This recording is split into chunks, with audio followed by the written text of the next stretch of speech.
তুমি বরং আমায় কেবল শেষ বয়সে ভালোবাসো। আমার সাথে না হয় তুমি শেষ বয়সেই থেকো। বৃদ্ধ বয়সে যখন আর কেউ দেবে না আশা, তুমি না হয় আমার জন্য জমিয়ে রেখো একটু ভালোবাসা। শেষ বয়সে যখন আর কেউ হবে না সাথী, তখন আবার বলবো তোমায় ভীষণ ভালোবাসি। 52তেও অষ্টাদশী হয়েই থাকবো না হয়, কাজল আর টিপ পরার অভ্যাসটা রাখবো। শুধুই কি কাজল চোখ সর্বনাশী, অকারণে কি যায় না বলা ভালোবাসি।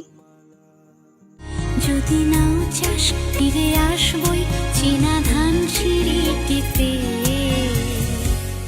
পকেটের ফাঁক শূন্য থাক মুঠো ভরে।